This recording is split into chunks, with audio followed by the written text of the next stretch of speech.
He had secrets on the world's most powerful people. He owned private islands, a fleet of jets, and a mansion wired with hidden cameras. He moved like a ghost among billionaires, presidents, even royalty. Then, just before the truth could come out, breaking news: Jeffrey Epstein is dead. The billionaire financier was found unresponsive in his jail cell. This isn't just a story about wealth or crime.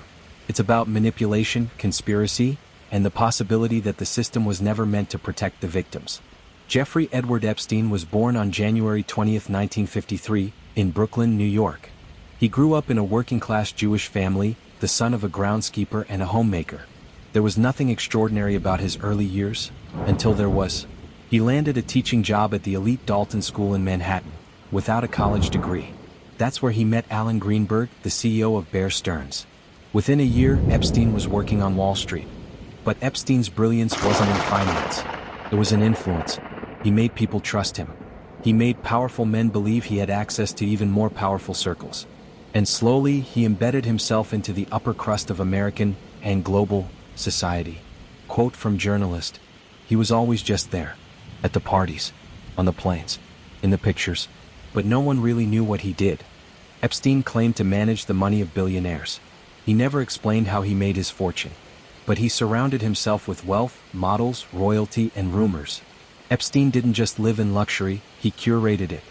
His Manhattan mansion was filled with bizarre art. A painting of Bill Clinton in a blue dress, photos of famous guests, and secret recording equipment. Palm Beach, New Mexico, Paris, and his infamous private island, Little St. James.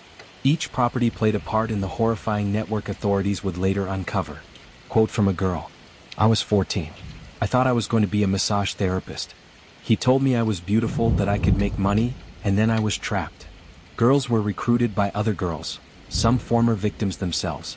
It was a pyramid of abuse. The FBI would later describe it as a well-organized sex trafficking ring. One that operated in plain sight, for years. Oh, because Epstein wasn't alone. Ghislaine Maxwell, British socialite and daughter of disgraced media mogul Robert Maxwell, became Epstein's partner, in more ways than one. Together, they mingled with elites and allegedly manipulated underage girls. She was the recruiter, the organizer, the one who made it feel safe. According to multiple survivors, Maxwell groomed victims, arranged encounters, and even participated in the abuse. Some say she was the spider in the center of the web. And through Maxwell, Epstein gained access to European royalty, scientists, and billionaires. In 2005, the parents of a 14-year-old girl contacted police in Palm Beach. That led to a police investigation, which turned into an FBI probe. The evidence was damning.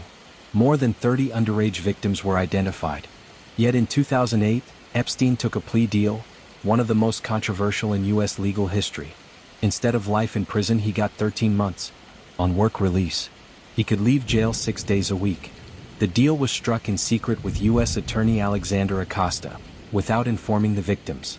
Years later, Acosta would become Secretary of Labor under President Trump, before resigning over the Epstein scandal. After intense public scrutiny and years of journalism, especially by the Miami Herald's Julie K. Brown, Epstein was arrested again in July 2019.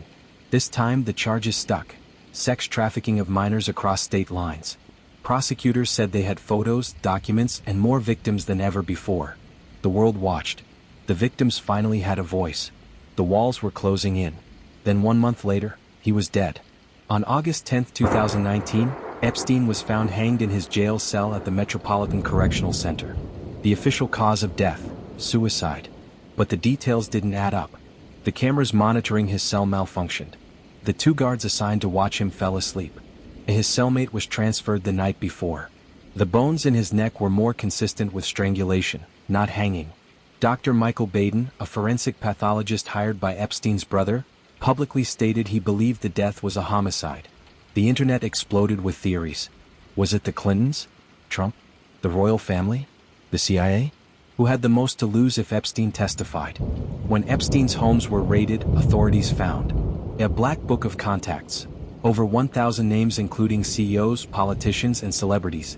Flight logs for his private jet, nicknamed the Lolita Express, with passengers like Bill Clinton, Prince Andrew, Kevin Spacey, and others. The CDs and hard drives labeled with names plus dates. To this day, those materials remain sealed. What's being protected? Ghislaine Maxwell was arrested in 2020 and convicted in 2021. But her trial was a whisper compared to the storm Epstein's could have been. The victims? Many say justice was never truly served. Jeffrey Epstein didn't operate alone. He thrived because systems of wealth and power led him. For years, decades, he built a kingdom of silence. And when the world started to listen, he vanished. There are still dozens of sealed documents. Still unnamed individuals. Still victims waiting for full justice. Was Epstein the architect of the operation? Or just the front man? If this story chills you, you're not alone. Share this video, because sunlight is the best disinfectant. Subscribe for more deep, investigative true crime. Drop a comment. Was Epstein silenced? Or was it really suicide?